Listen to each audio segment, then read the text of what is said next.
Okay,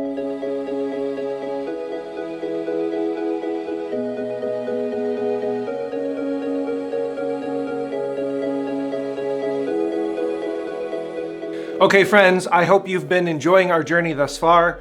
You have 3 questions to ask. What do you want? What are you afraid of? What are you good at? And you have 2 jobs. First who, then what? Inspire your people with a compelling vision. Encourage your people with honest assessments. Then empower your people with the right environment by removing barriers to their work and providing resources that empower your people to act. We've described good leadership as being a full and complete recognition that our work is a human endeavor, that it is ultimately about people, and that we must be committed to a humble acceptance of the truth of the matter in order to be effective. Perhaps most important, we discussed how each and every one of these things is a discipline. This doesn't just happen.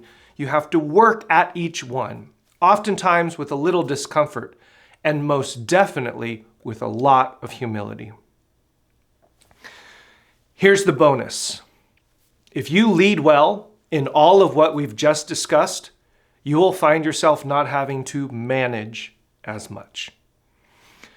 The distinction between leadership and management is extremely important. And while there are a lot of elements to discuss, for now, I'd like to simply say that leadership is about inspiring people in a mission towards a vision, while management is about getting the work done to get there.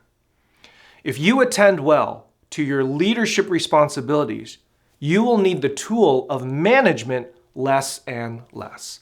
Because people who are led well manage themselves.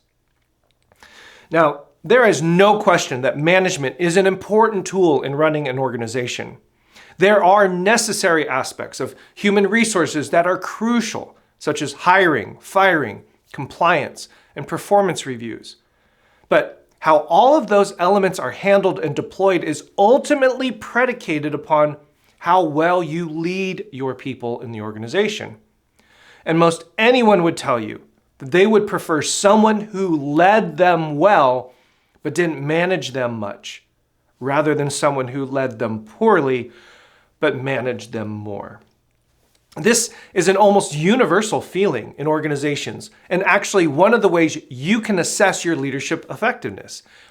If you find yourself managing more than you or they want, there is something essentially amiss about how you are leading.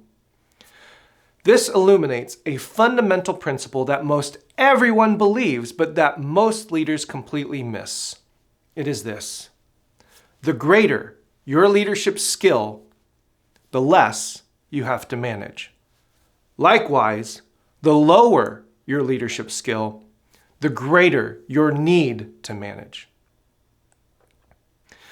As we progress through our program together, everything that now follows is built upon these previous lessons because the culture of the organization, how your teams function together, and the results you achieve are all contingent upon what kind of leadership guides the organization. So as we continue, you will see these themes over and over again through the rest of the program. The repetition of these principles and the redundancy of their application is intentional.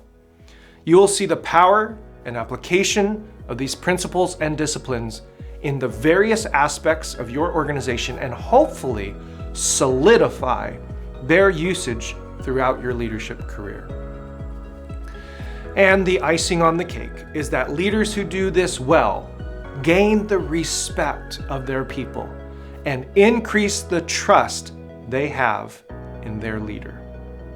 And that trust will be the first step in creating a healthy culture, the next essential in our program.